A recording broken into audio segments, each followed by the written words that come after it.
नमस्कार, मी दीपक राऊत तुमचे स्वागत करतो आजच्या शेअर मार्केट अपडेटमध्ये। आज मार्केटमध्ये एक चांगला सेल ऑफ बघायला मिळाला।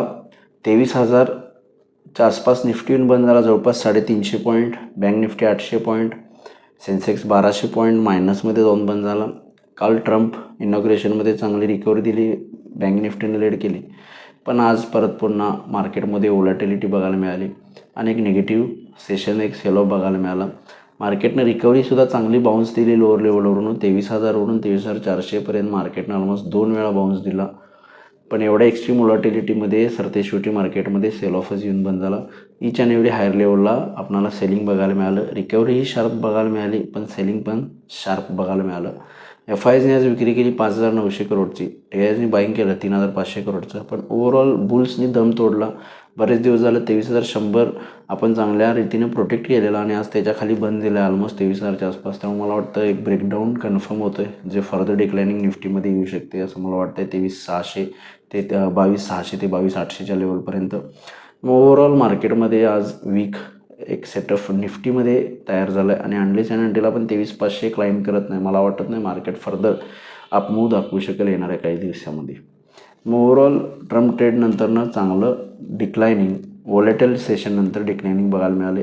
गेल्या ट्रम्पच्या टेन्युअरमध्ये 2016 ते 2020मध्ये सुद्धा याच पद्धतीच्या व्होलॅटिलिटी होत्या, वीक्स हाय होते इंडिया व्होलॅटिलिटी इंडेक्स। तेव्हा मला वाटतं फर्दर मार्केटमध्ये चांगलीच व्होलॅटिलिटी आपल्याला या ट्रम्पच्या टेन्युअरमध्ये बघायला मिळू शकते। स्टेबिलिटी आली तर नशीबच होईल, पण मला वाटतं व्होलॅटिलिटीची आज जी चुणूक आहे ती बऱ्यापैकी मेंटेन राहील, पण सध्या मार्केट आपलं बॉटम आउट होण्याची कोणतेही जे मला वाटते चान्सेस नाही आहेत। थोडंसं बॉटम फाइंड आउट करते असं वाटत होतं, पण आज ज्या पद्धतीनं मेजर सपोर्ट 23,100चा ब्रेक केला आहे, मला वाटतं एक ब्रेकडाऊन कन्फर्म झाला आहे। जोपर्यंत 23,500च्या वरती क्लाइम करून आपण बंद देत नाही तोपर्यंत आपल्याला एक बॉटम बनला आहे असं मला वाटत नाही आणि फर्दर डिक्लाइनिंग कदाचित उद्या किंवा परवाच्या सेशनमध्ये सुद्धा आपल्याला बघायला मिळू शकते। उद्यासाठी टेक्निकल लेवल्स बघायचे झाले असतील तर निफ्टीमध्ये 23,100च्या जर आपण खाली मेंटेन राहिलो तर फर्दर डिक्लाइन 22,800 ते 22,600 पण देऊ शकते।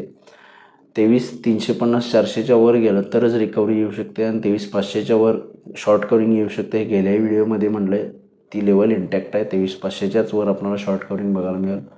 23,100च्या वर मायनर रिकव्हरी येऊ शकते, पण जर 23,100च्या खाली कंटिन्युअस मेंटेन राहिलं होत्या तर फर्दर डिक्लाइन बिलो 23,000 22,800 ते 22,600पर्यंतची निफ्टीमध्ये येऊ शकते।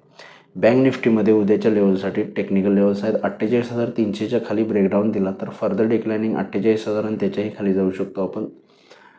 48,500च्या वर मेंटेन राहिलो तर मे बी एखादी रिकव्हरी जर आली तर 49,000पर्यंत रिकव्हरी येऊ शकते। उद्या HDFC बँकेचे रिझल्ट्स आहेत, त्यामुळे मला जर मार्केट बंद झाल्यानंतरच येतील असं मला वाटतं आहे। त्यामुळे HDFC बँकेचे रिझल्ट्स आहेत उद्या बघणं गरजेचं आहे की बँक निफ्टी कशी बिहेव करेल, पण टेक्निकली 48,500च्या वर 49,000, 48,300च्या खाली ब्रेकडाऊन झाली तर फर्दर डिक्लाइन बँक निफ्टीमध्ये येऊ शकते। आज ब्रॉड बेस सेलिंग बघायला मिळालं, जवळपास 2,000 शेअर्समध्ये NSEमध्ये पडलेले आहेत, 41 शेअर्स निफ्टीमध्ये पडलेत। वाढणाऱ्या शेअर्समध्ये फक्त 9 शेअर्स होते, निफ्टीमध्ये NSEमध्ये 500 शेअर्स होते। सेक्टर इंडिसाइजमध्ये सगळ्या सेक्टर्समध्ये ब्रॉड बेस सेलिंग झाले, बऱ्यापैकी बँक्स, मेटल, रियालिटी या सेक्टर्सनी लीड केलेलं आहे, ऑटो, FMCG या सेक्टर्सनी लीड केलेलं आहे। ग्लोबल मार्केट मात्र फ्लॅट होते, European markets 10-20 point plus minus आहेत, डाऊ फ्युचरसुद्धा फ्लॅट आहे 10 पॉईंट। काल US मार्केट 300 पॉईंट पॉझिटिव्हमध्ये बंद झाले, पण ओव्हरऑल काल US मार्केटमध्येही व्होलॅटिलिटी होती कारण ट्रम्पने थोडं टेरिफ बाबतीत स्पीच दिलं आहे। ऑइल बाबतीत पॉझिटिव्ह गोष्ट आहे, ऑइलचं ड्रिलिंग जास्त होईल, त्यामुळे मला वाटतं ऑइल खाली येईल येणाऱ्या फर्दर ट्रम्प टेन्युअरमध्ये। त्यामुळे मला वाटतं सेल ऑन राईज ऑइलमध्ये तुम्ही एक स्ट्रॅटजी करू शकता। ओव्हरऑल मार्केटचा सेटअप खराब आहे, unless and until market 23,500 cross करणार नाही आपल्याला शॉर्ट कवरिंग रॅली फर्दर अपमूव्ह येणार नाही। तर बघूया मार्केट्स आणखी किती वीक होतात किंवा काय सपोर्ट फाइंड आउट करतात का आणि उद्या मार्केट्स कशा पद्धतीने बिहेव होत आहे। माझा व्हिडिओ ऐकला त्याबद्दल धन्यवाद। माझा व्हिडिओ जास्तीत लाईक करा, शेअर करा, माझ्या चॅनल सबस्क्राईब करून डेली अपडेटसाठी बेल आयकॉनला क्लिक करा। धन्यवाद।